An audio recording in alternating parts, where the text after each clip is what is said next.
pahala zakat. Maknanya ada jumpa dah macam ni. Mayang puasa binti orang kecek kau ada.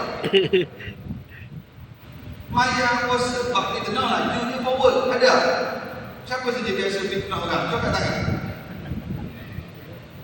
Ni bahaya ni. Ini nyakit bayi-bayi tu saya kata tadi. Bocik masuk dalam kebun tu kutip dua rasa banyak dah. Rupa-rupanya bocor bagus. Kita rasa kita sepanjang puasa banyak dah. Akhir-akhirat tak ada pahala aku. Kita kat dunia ni kalau kita muflis duduk KL. Muflis lah, baliklah mama ni boleh dia nak balik kampung jual kepuk, jual benda.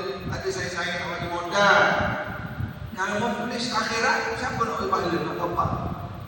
Semasa itu dah tahun lepas dah ada. Ni yang pertama. Yang kedua, dalam bab dosa ada dua jenis.